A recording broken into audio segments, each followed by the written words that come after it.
Hey everybody, I don't know about you, but as you've watched out over the world, the war in Russia and Ukraine is not just isolated to Eastern Europe. It's spread all over the world, and you can see it in market instabilities. You can see it here. People who do not think that that war is affecting you, all you got to do is look at gas prices. You look at your food prices. You see the global change that has happened. But you know something that's also affected investments as well. And I've said all along, legacy precious metals is your navigator. They're the ones that see you through to get to the next level. The good news about this is, even with market volatility, market instability, you've got options. And gold prices are rising as investors turn to gold. And gold presents a hedge against this inflation and that protects you against the weakening dollar, which we are seeing. Legacy Precious Metals is the only company I trust to deal with gold and silver and the other precious metals. You need this investment. You need this as part of your portfolio to keep you buffered from what we're seeing in the world, war and volatility in the market. This is where you need to be. Call Legacy Precious Metals today. Be proactive about this. Get on board with it. Call them at 866 528 1903, 866 528 1903, or you can download their free investor's guide at legacypminvestments.com. Legacypminvestments.com, your navigator in a volatile world of investments. Do you want to listen to a podcast? By who? Georgia GOP Congressman Doug Collins. How is it? The greatest thing I have ever heard in my whole life. I could not believe my ears. In this house, wherever the rules are disregarded, chaos and mob rule. It has been said today, where is bravery? I'll tell you where bravery is found and courage is found. It's found in this minority who has lived through the last year of nothing but rules being broken, people being put down, questions not being answered, and this majority say, be damned with anything else. We're going to impeach and do whatever we want to do. Why? Because we won an election. I guarantee you, one day you'll be back in the minority and it ain't gonna be that fun. All right, hey everybody. Great show today. One of the biggest problems we've got going on right now, and it's the least reported problem that we have right now, is the problem that we're having on the border, our southern border. Well, I guess it depends on if it's a problem depending on your perspective, because undoubtedly it's not a problem to the Biden administration. In fact, the Biden administration, if you judge by Vice President Harris, has no idea where the southern border is, much less wanting to fix it. As ranking member of the House Judiciary Committee and being on that committee for a long time, our primary focus in our committee was immigration law. And I can tell you that what's going on the border right now is a travesty. What is happening is a national security risk, and that we are we've got to fix this. This is, and the mainstream media will not talk about this. We're going to have a chance to talk today about our immigration problem, and I'm excited to have Dale Wilcox from Immigration Reform Law Institute. Got a good friend of both of ours, Tom Homans, who's been on this show many times, and Tom and I go back a long ways.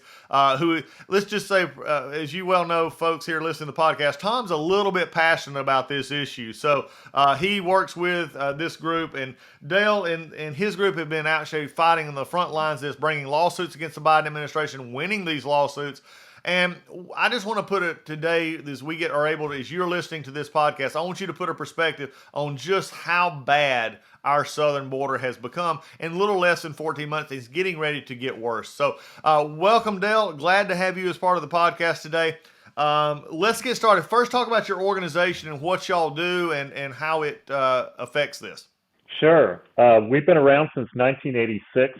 And we are the only not-for-profit law firm in the country that focuses solely on immigration issues. And we come at this from a rule of law point of view. There are a battalion of attorneys on the other side of the issue, in the ACLU, the SPLC, and I could go on and on and on, who are for or against borders and would prefer to fling open the doors and just let anyone in. And we are the only group that is for pro-enforcement of the law. And during Trump's administration, over his 4 years, we filed more than 180 court briefs all around the country. So we were, every time you saw a lawsuit pop up by the ACLU at all, we were there and defending the administration. We have several programs in our group. We principally are a law firm and we litigate, but Also, importantly, during the Trump administration, they rewrote a lot of regulations that put Americans first. And we were there helping them write those regulations. And then when they were called for notice and comment, we filed comments on those regulations, defending them in court. So we were very busy during the Trump years because the opposition had lost their minds and were suing him left and right in liberal courts, getting wins in the lower courts. But thankfully, when we got up to the courts of appeal and the Supreme Court, we won those cases. And then now we find ourselves in a very different situation where Biden has taken the most secure border that has existed in my lifetime, in probably the history of the United States, and has wrecked it. And as you stated, in very short order, we now have a crisis on the border. So we have gone from defending great policies that worked under the Trump administration, to today we are suing the Biden administration for dumping those policies that worked. Well, and I think that's an important distinction to make here. But before we get into the Trump era, discussion on immigration, which I think we also have to remember, I think also that what the mainstream media doesn't want to talk about is how bad also this was under Obama. And, from the fact that the, quote, kids in cages and everything else started under Obama, never started under Trump. Trump had to fix that. And Biden's now there's only one thing quicker that I have seen the Biden administration try to destroy, and that's energy independence in America as opposed to in immigration. But let's set the table here, Dale. And I know you've been working in this for a long, long time. For the average person out there, they hear about, illegal immigration and they see the fight. But let's talk about the real cost here. This is a national security issue. It is a humanitarian issue. Explain to the average person who just, they don't follow it every day. Why is this so important, and especially even to the migrants who are coming up and the dangers associated with this? Sure. I've practiced law before I was with the Immigration Reform Law Institute. I was with Judicial Watch, and as you know, Judicial Watch has a broader focus. They focus on waste, fraud, abuse, corruption. I've practiced in many different areas of law, and immigration is the most complex, let me tell you. And it is the area of law that really affects your everyday life, and a lot of people don't understand that. We have national security issues. We've seen last year they had at least 14 individuals try to cross the border who were on the FBI's national terror watch list. 14 individuals. We had 52 Al-Qaeda suspects trying to come up through Panama who were apprehended. We've had more than 18,000 individuals with criminal records last year try to come across the border. We had something like 52 convicted murderers who were caught. So as far as national security, this is an existential threat. We had last year 500,000 gotaways, 500,000 individuals who came across the border who were caught either by a sensor or a camera, but an agent couldn't get there in time to apprehend them. 500,000 people entered this country. We don't know where they're at. We don't know who they are. This is an existential threat to our national security. Crime. We've seen crime rise throughout the nation because of illegal immigration. I could cite case after case. There was an instance here recently in Florida where a 24-year-old illegal alien came into the country saying he was 17, posing as an unaccompanied alien minor, went to Florida and allegedly stabbed to death and killed a father of 4.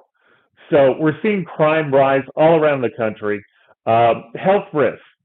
Now, when mandates are being handed down for Americans and we still can't fly without masks on airplanes, the Biden administration has released COVID-positive individuals into the United States. I've heard the number as high as 40,000.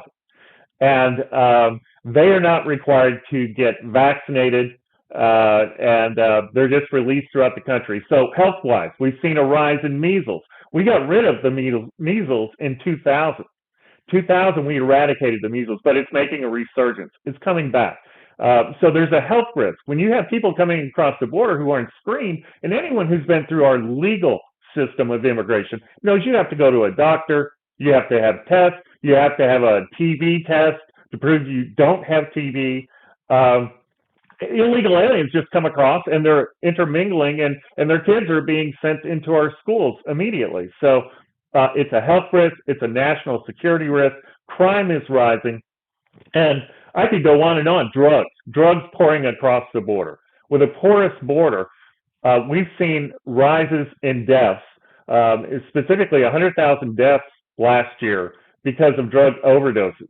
And now fentanyl, which principally comes across the southern border, fentanyl is the number one cause of death for people ages of 18 to 45. Number one cause of death. So everyone should be interested in this. Taxpayers, if you're just, you feel that you don't live near the border, oh, this doesn't affect me. Well, first of all, Biden is flying those people into your backyard in midnight flights. So you should be interested. But taxpayers are getting soaked, having to pay higher taxes for government services, to educate illegal alien children, because of a terrible Supreme Court decision many years ago that said that K through 12 education has to be free for illegal aliens. So this affects everyday Americans, all taxpayers. It does, and I think, going back to that one case is amazing. I remember, years ago in discussion some of these issues that case in particular concerning education was one of the most, the controversial issues, and it's been around for, decades now. And it's sort of gotten lost in the premise of all the other problems that we have now of lack of enforcement and movement. Let's put this in perspective. Because, I think I don't want it to seem like it's become commonplace, but I think so many people have heard crisis at the border, that I want to give it a context.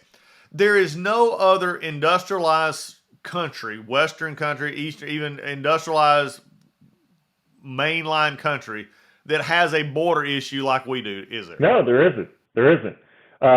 But I suppose in a way that says something about our system, about our standard of life here. People are literally dying to come to this country to join, to experience the American dream.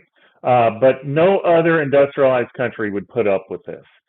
Well, I was just going to say, there was such a uprising over building the wall, but when you have tens of thousands of people coming across and you can't control your border, you have no other alternative. We're a compassionate country, and it's sad that the excuse the Biden administration is using right now to dump the Trump policies that work so well is that we are a compassionate country. Well, it's not compassionate what they're doing, luring people to make the dangerous trek into the United States. 1/3 of women are sexually assaulted on the way here. 2/3 of kids experience violence on the way here. So people literally are dying to get here. And I can tell you story after story, and I've been down to the border many times, and I've talked to the ranchers. I've seen the photographs. I've seen the photographs of the rape trees where ladies' underwear is hung on the trees like trophies by these sickos who are coming across the border. And in fact, I've seen, sadly, a photo of a young lady who was left to die. She was tied, a corpse. She was tied to the rape tree and left to die. This is what we're experiencing down at the border. It's not compassionate, the Biden administration policies. Well, and I think that how is it that we've went from, and in this country over the number of years, what makes it, because it's always one, your opposition, and I think you know the opposition very well, and you've talked about the ACLU, other liberal groups concerning immigration. Why is it, and it just is the understanding of what is it about this ideology that is causing such pain that we have seen, but yet they continue to want to do it? What is is there an overriding benefit here? Is there an ideological benefit? I mean, you hear conservatives say, well, they want them here to vote and all this kind of stuff. I think it's deeper than that. What have you seen? Well, for years, I thought that's what it's about. It's about power, obviously, because if you look back in history, in 1996, you can Google this or you can look on YouTube and see President Clinton's 1996 State of the Union address. He addresses illegal immigration and that it's a blight on the country, and we've got to do something about this. And in fact, in 1996, there was a law passed that tightened handing out welfare to illegal aliens. You go back to 2006, Pelosi, Schumer, Biden all voted for the 2006 Secure Fence Act. So what's changed? What all of a sudden, what has made immigration? Well, for one, I believe the Democrats, and we're a nonpartisan group. However, sadly, Democrats wholesale have pretty much given up on any kind of immigration control, and they vote as a bloc on this issue. I believe that their base was shrinking. They were looking for future potential voters. They were looking to flip states. So they cooked up this scheme where we will just import future voters. And they believe that all immigrants will vote Democrat. And so they're shipping in these people to flip states. And in Virginia, we saw what happened there. It used to be a red state. They flipped it blue. Northern Virginia has turned the rest of the state blue. Of course, we have a Republican governor now, but Democrats overstepped their bounds with the CRT and what went on in Loudoun County up here. And the parents rose up. They told parents that Terry McAuliffe, the Democrat candidate, told parents, you don't have any business in what we teach your kids. And that was, he went too far there, and there was a backlash. But their scheme is to import voters, maintain power. And, they think about this. More people here in the United States does not advantage the environmental groups. Is not an advantage to unions, which are traditionally Democrat. But what they've told them is, look, we're playing the long game here. Okay, short term, it's going to hurt workers. Wages are going to go down. Yes, we understand that. Environmentally, it's going to hurt the environment. More people here, more carbon emissions, because when individuals come from third world countries to the United States, their carbon footprint increases. So traditional groups, religious groups, some of the mainline denominational, they are in step with the Democrats on this issue because their pews have been emptying out. So they're like, we need more folks there. So but Democrats are playing a long game. They want to maintain power. This is about power, about flipping states. However, it even goes beyond that, as you noted. I've come to realize more recently that there is a contingent of people in our government, in elected office, like the Squad. They hate America. They hate the flag. They hate patriotism. They hate what we stand for. They hate our history. They hate our system, our financial system, capitalism.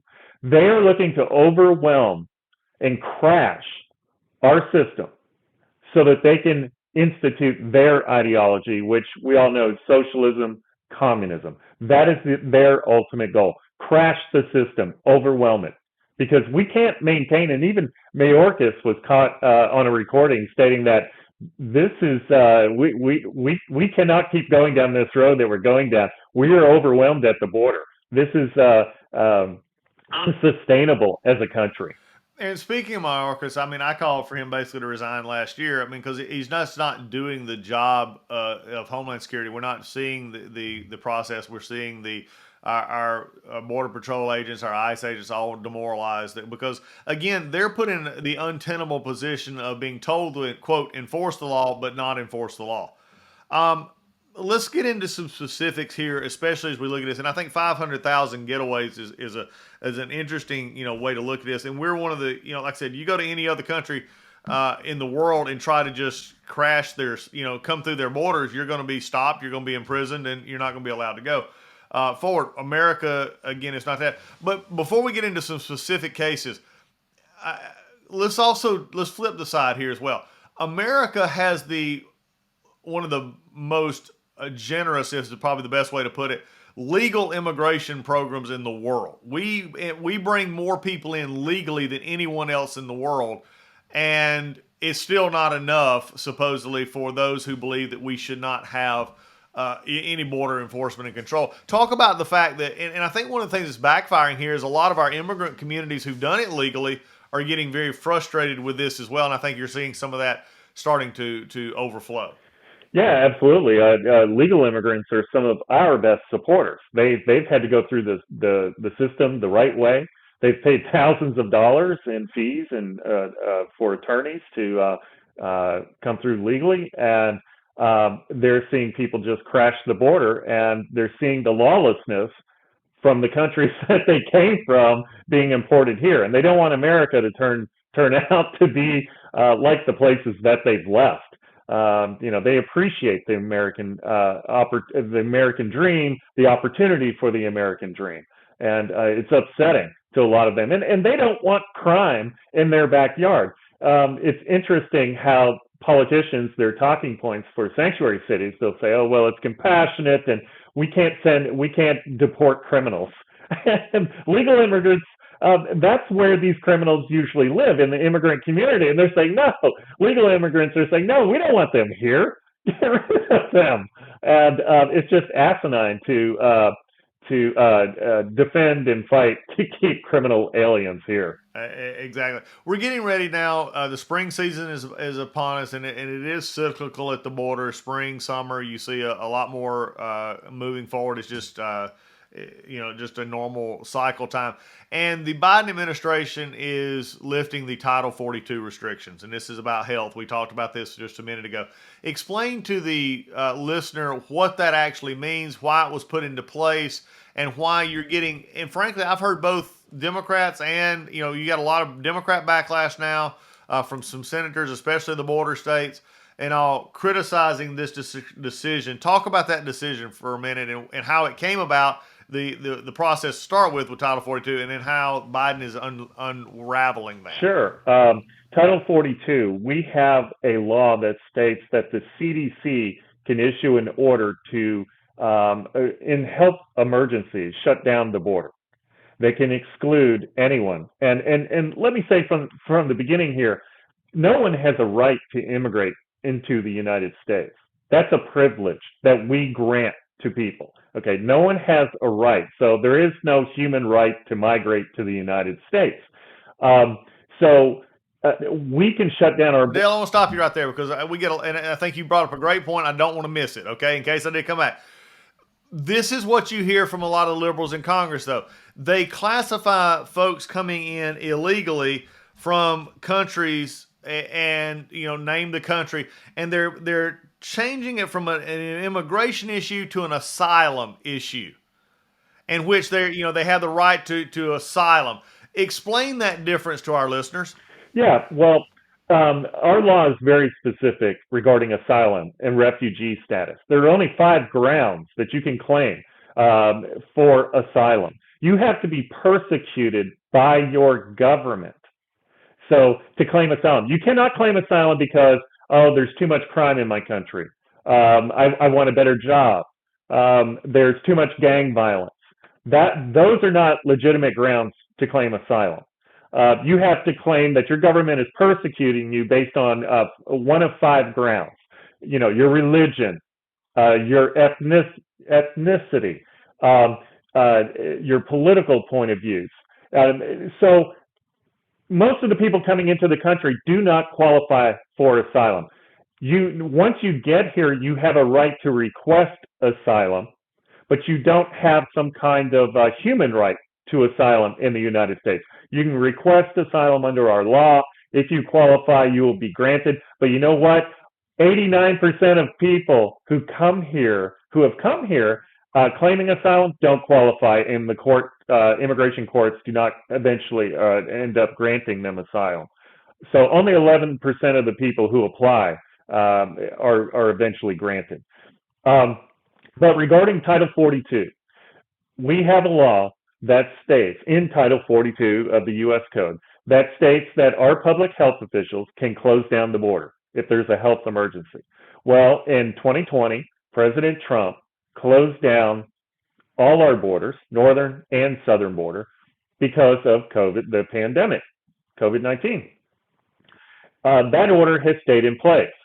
Now, Biden gutted the order somewhat when he came into office, and he said it didn't apply to unaccompanied alien children. And by children, what they call children are 17-year-olds, 16-year-olds, 15-year-olds that we've seen gang age youth coming across the border make up most of the UACs. So Biden has decided that on May 23, he's ending the Title 42 order, or his CDC is ending the Title 42 order.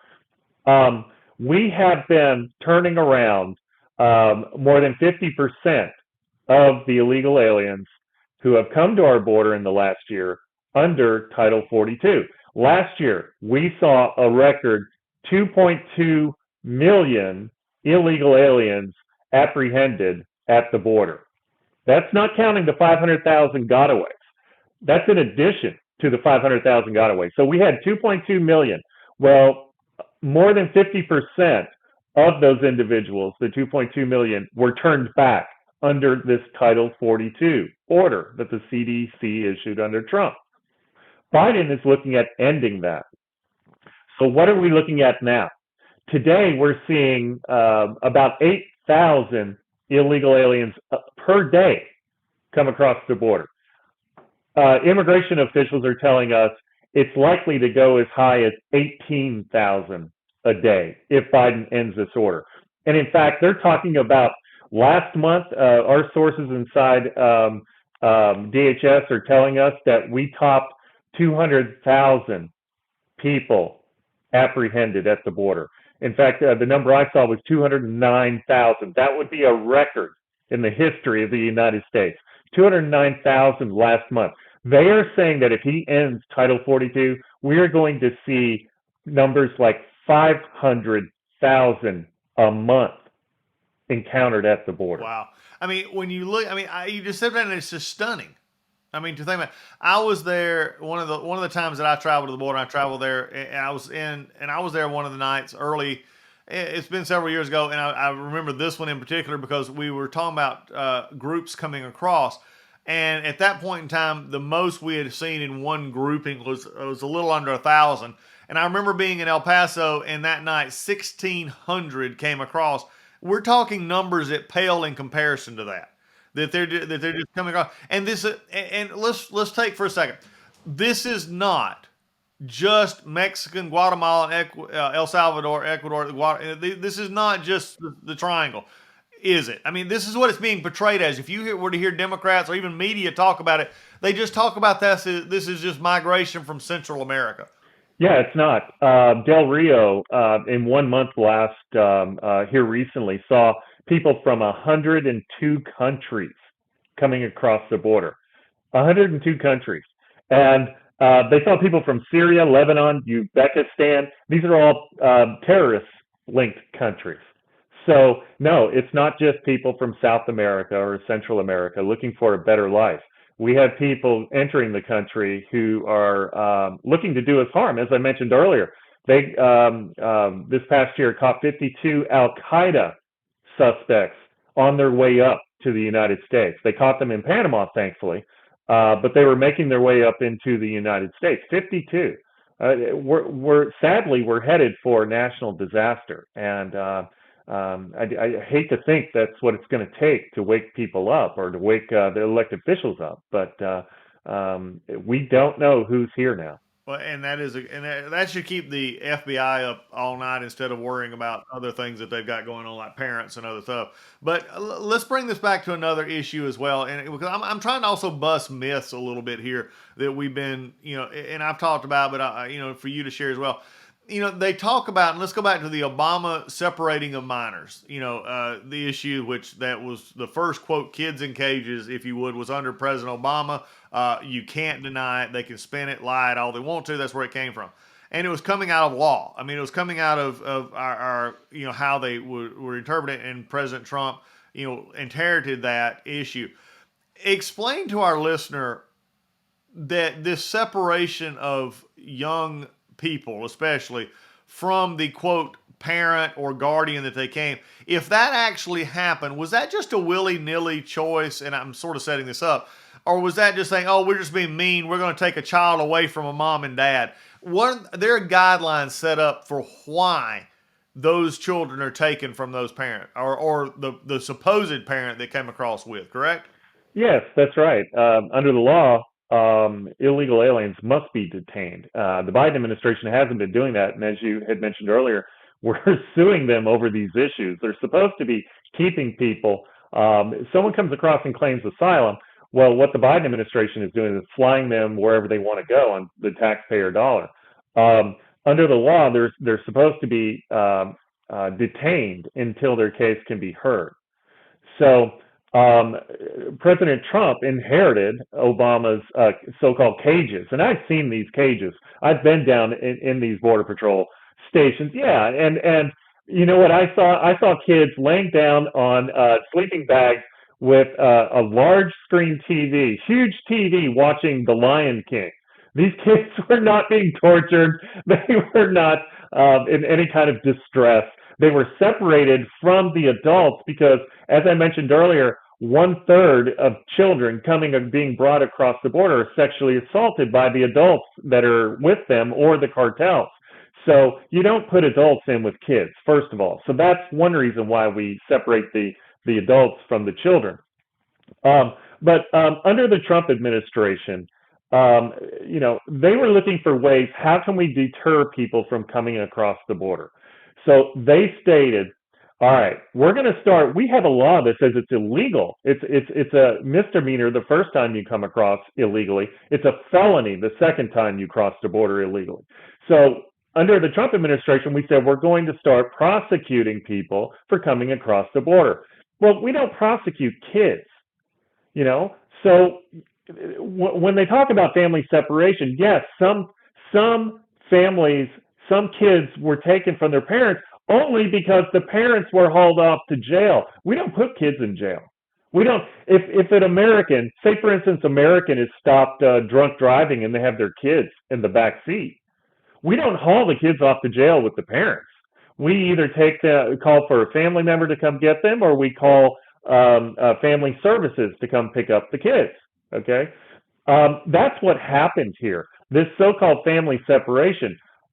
The Trump administration said we're going to start enforcing the law, and parents were taken to jail. The kids were put into child care to be taken care of, or sent to a family member to take care of them. So I'm sure you remember in the news here recently where there was a lawsuit, of course, filed by one of the opposition groups to sue the Trump administration for these family separations. And the ACLU was looking to settle the case with the Biden administration. The Biden administration was considering paying out $450,000 to the illegal alien parents for being separated from their kids. Can you imagine that? $450,000. They were and per person.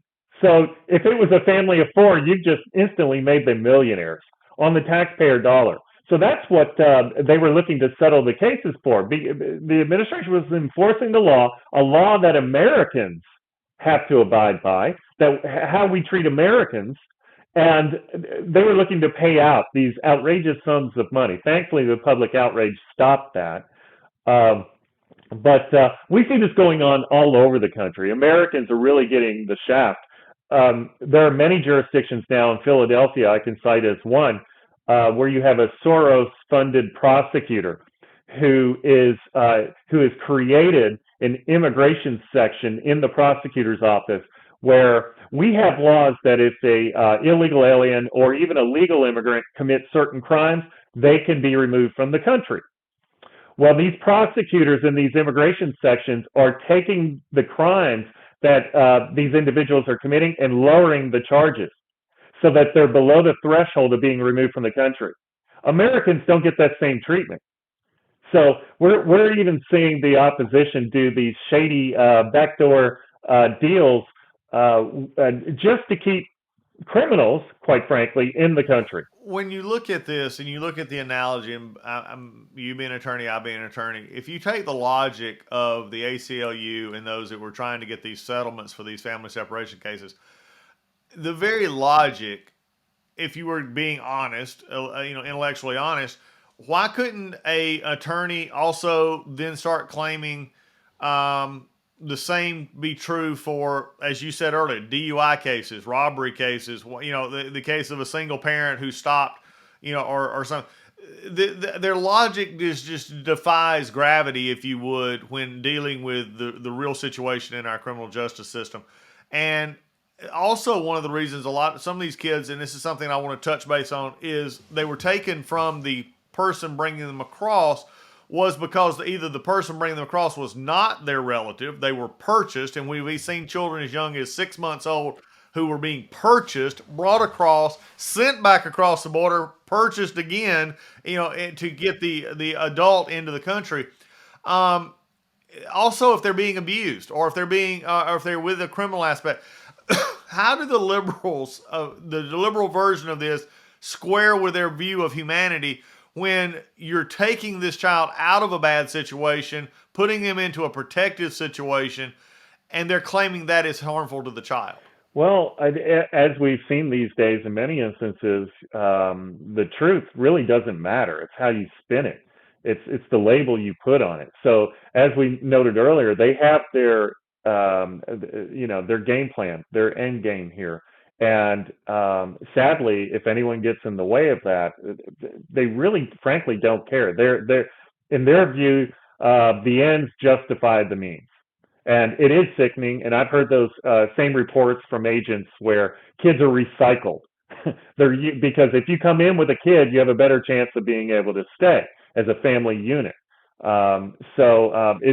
It's really sad, and in the end, it's not humane, it's not compassionate, as the Biden administration would like to paint that picture. Well, it's interesting. I was at one of the intake points at one of our Border Patrol. And again, most people don't realize that our Border Patrol offices are not designed to handle, 50 to 60, much less thousands upon thousands of people. So they set up tents, they set up other things.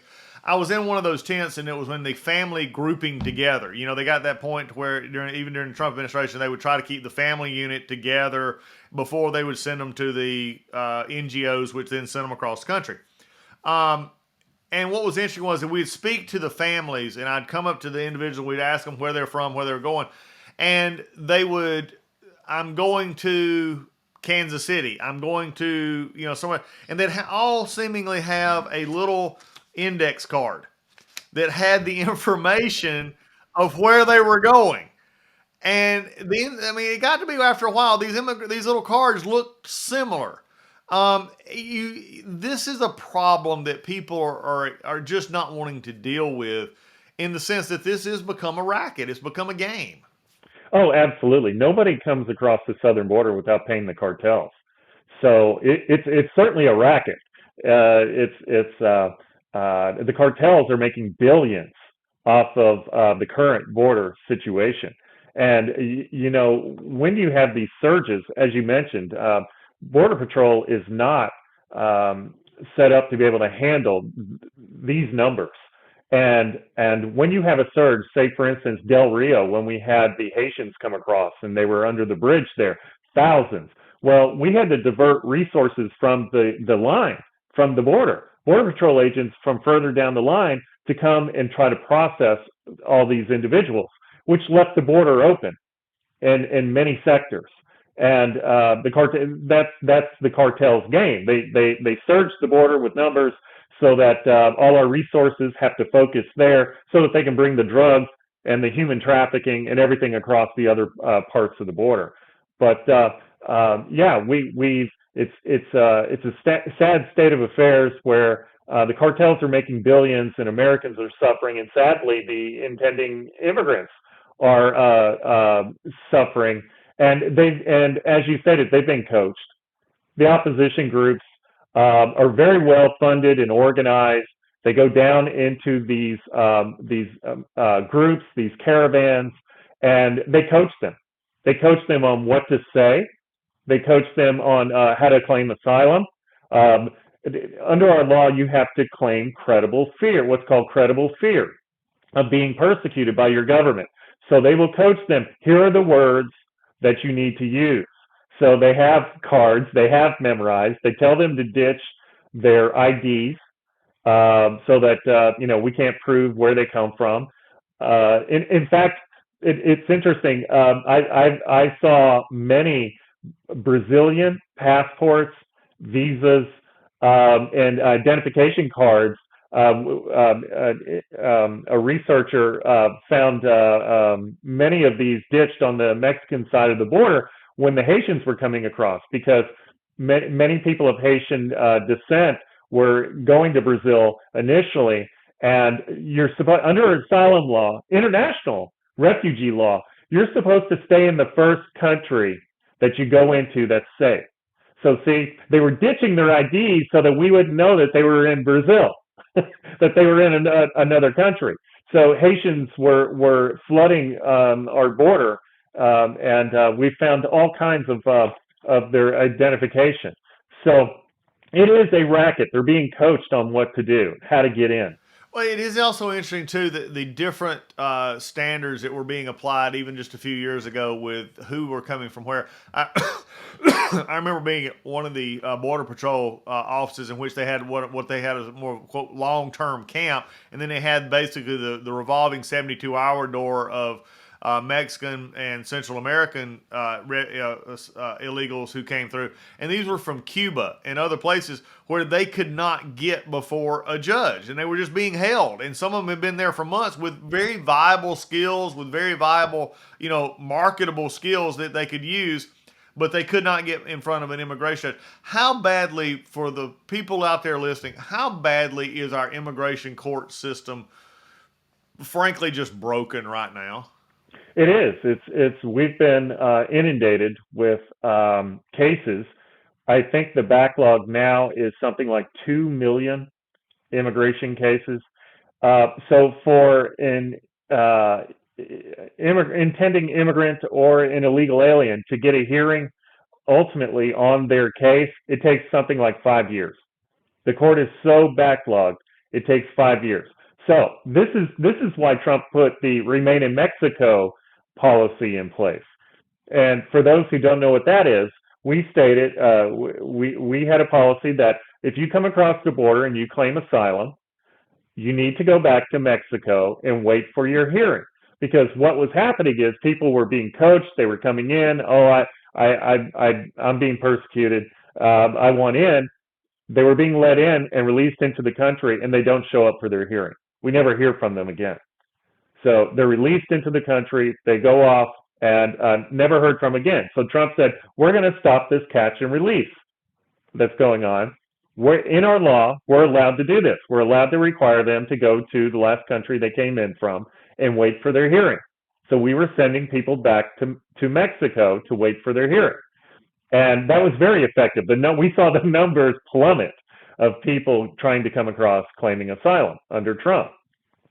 And and that was upheld as well. It was upheld. We litigated that. The opposition sued in many different courts, ultimately went up to the Supreme Court, and we were victorious on that issue.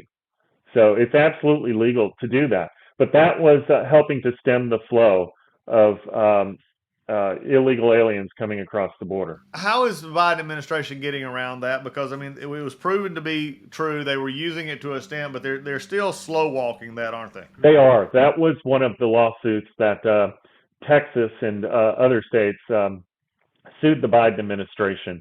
And my organization assisted. We're actually outside counsel for Texas in several of these lawsuits. And Texas brought a lawsuit saying that this policy was very effective at stemming the flow at the border. There's currently a border crisis. You can't end this Trump-era policy, Biden. And thankfully, the courts agreed. And in fact, Biden appealed all the way up to the Supreme Court on the grant of the preliminary injunction, and the Supreme Court said, nope, they're likely to win. So the injunction stays in place. So currently, Biden is required to send people back to Mexico, but as you stated, he's slow walking it. I mean, under Trump, we were sending something like 400 people a day back to Mexico. I think he's only sent 400 total, maybe, since he was ordered by the court to reinstate Trump's Remain in Mexico policy. Well, I mean, I think there's no doubt about this. And I mean, I could make jokes about the vice president, continually not knowing where the border is, the president never visiting the border. I mean, they just don't, again, it's just become, what is disturbing to me is that the mainstream media have just lost interest in this story. And that is just something that's just mind-boggling to understand. I just can't imagine that if Donald Trump had done sort of anything in reverse, that it would have been left out there like it has been. What are the major cases, as we sort of wrap this up, what are the major cases that y'all are working on right now that, hopefully you'll get heard and hopefully can draw some, maybe some sanity back to this immigration policy? Yeah, we have several cases that are working their way through the courts. One in particular is Biden's ICE enforcement priorities. When he came into office, he pretty much gutted ICE's ability, and ICE is our immigration authorities on the interior of the United States. Once people get past the Border Patrol on the border, ICE is who would arrest illegal aliens and criminal aliens in the country. Basically, Biden says you can't enforce the law against pretty much anyone. And we took him to court, and thankfully we got a preliminary injunction against that enforcement memo. So that case is we got the preliminary injunction. That case is still working its way through the courts on the merits. Recently, there was a hearing this year on that, and we're waiting on a decision there. Texas sued to force the administration to continue building the border wall. Congress has appropriated all this money to build the border, and we have the materials sitting on the ground rusting out there in Texas and other places, and Biden is paying contractors not to build the wall. So there's that lawsuit out there. He started out up the Central American Minors Program, so-called CAM program again, where he's processing minors down in Central America. Hey, you want to come to the States? We'll just process you right here and fly you up into the United States. There's that lawsuit's working its way through the courts. We won a victory here recently on the COVID, Title 42. He wasn't enforcing it against the UACs. Last month, we received a preliminary injunction against Biden not enforcing that against the UACs. And we have several lawsuits that I really can't talk about at the moment that we're working with our state partners on. That we're about ready to file regarding some of the other abuses that the Biden administration is engaged in. All right. Before we go, though, how do people get in? If they want to find out more about the Immigration Reform Law Institute, how do they do that, and how can they help? Well, you can find us on the web at www.irli.org. And then you can find us on Twitter at Early Law. That's IRLI Law. We're on Facebook also, most of the social media sites. We are a not-for-profit funded by the public, so we're supported by the generous donations of everyday Americans. So that's one way people can get involved if they would like to support us. And I would just encourage people not to sit back and just watch the destruction, but get involved, let your voice be heard, not only at the ballot box, but, join those school boards, as we saw how important it is. You need to be involved in your community, run for elected office. We need good people that believe in America and what we stand for. I agree. Dale, thanks for being with us today. I wish there was a better picture to paint on the border. There's not. Everybody, this border is a crisis. Don't let the mainstream media's lack of attention to it give you any indication that it is not. And frankly, it's getting worse. And right now we have, just a little under 3 years left of the Biden administration to deal with it. And they're going to fight this tooth and nail. Hopefully we can get some control back in Congress. But again, that's still going to be a longer issue as we go. But Dale, thanks for letting everybody know about what's going on, and we appreciate you being part of the podcast. Well, thank you for having me.